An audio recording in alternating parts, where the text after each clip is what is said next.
Let me guess what happened. One night, something didn't work the way you expected. Maybe once, maybe a few times. And eventually, you ended up doing what almost every man does. You open your phone and type something like this: how do I fix erectile dysfunction? And suddenly, the internet is telling you 10 different things. Take pills, do Kegel, lose weight, relax, meditate, force through it. You are a man. So which one is actually the treatment? Let's talk about that, because when erections start misbehaving, the last thing you want is a complicated plan.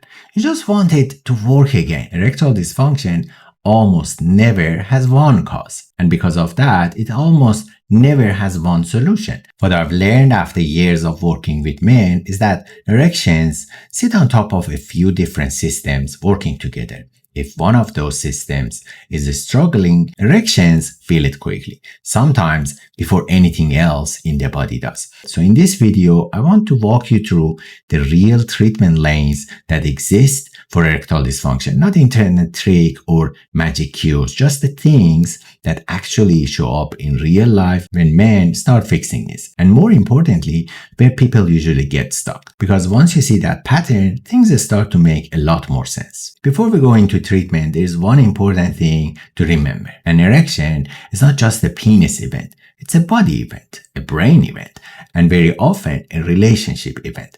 That's why treating erectile dysfunction properly means looking at more than one lever. So let's start with the first lane almost everyone tries: medication. Usually Viagra, sometimes Cialis, or different name on the box. And let me be clear about something. These medications can be very, very helpful. I've seen plenty of men regain confidence because of them. They improve blood flow to the penis. And when blood flow improves, erections become stronger and easier to maintain. That part is real. But here's the part nobody explains very well. A pill improves blood flow. It doesn't fix everything happening around the erection. If your body is exhausted, if your mind is racing during sex, if you're worrying the whole time about whether it will work, the pill is not trying to fight against the stress or distraction or pressure. And that's where people sometimes feel disappointment.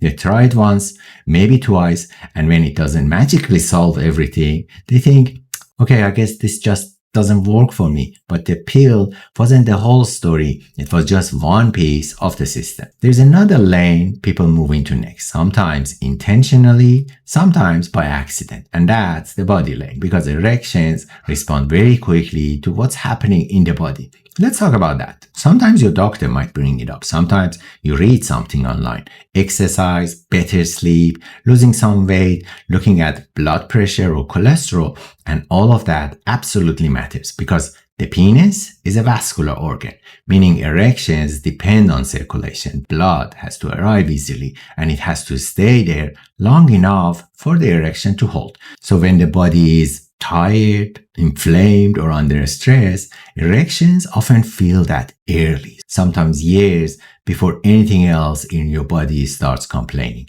I've had conversations with men when erections were actually the first signal that something in their health needed attention. Sleep was bad, the stress was constant, energy was low, and their erections were the first system waving a flag.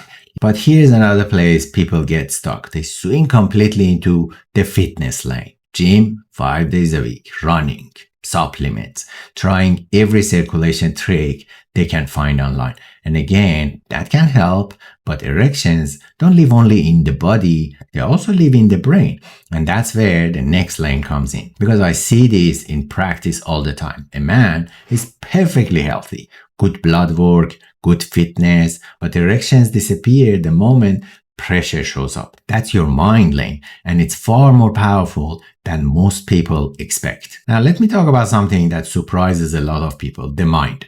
I've had conversations with men who are physically very healthy, good blood pressure, good cholesterol, active lifestyle, but the erections disappear the moment situation becomes sexual. Not because the body can't do it, because the mind steps in. You might recognize this pattern. Things start becoming intimate, and suddenly the mind starts asking questions. Is it going to work?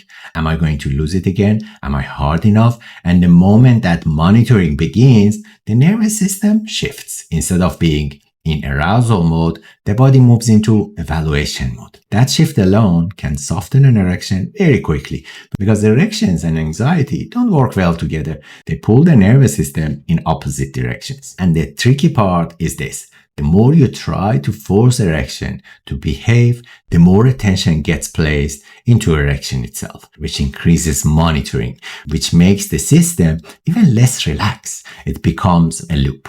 And once someone sees that loop clearly, it suddenly explains a lot of confusing experiences. Why your erections might work during masturbation, but become unpredictable during sex. Why a new partner sometimes feels easier than a long-term one.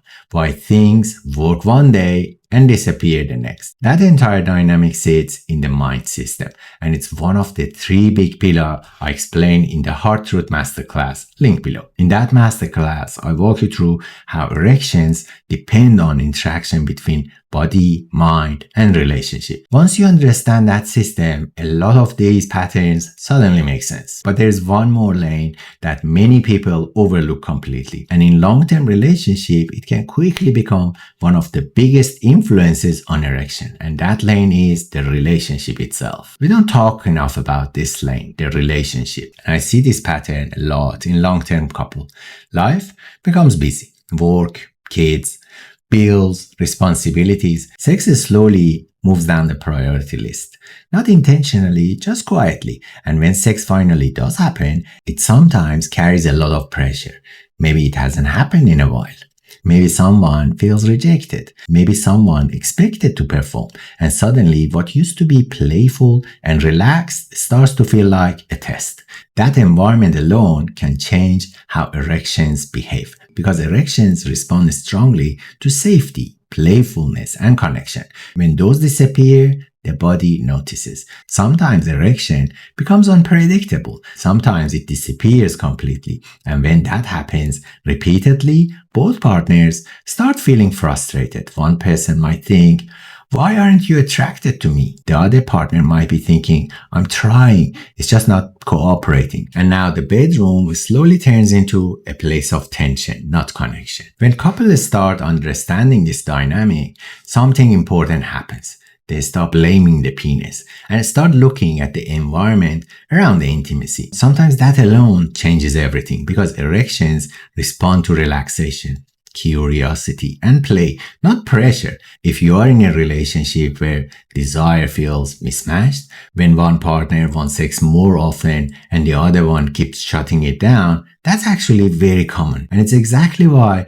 I built a short program called Desire Rebuild Blueprint. It's a simple 28-day challenge designed to help you reset the energy in your intimacy and bring playfulness back into the bedroom, or sometimes hopefully in the kitchen bench. Because once couple change the atmosphere around intimacy, erections often follow, not because the penis was broken, but because the environment finally became supportive again. Now, when you step back and look at all of this, something becomes very clear. There isn't just one treatment lane for erectile dysfunction.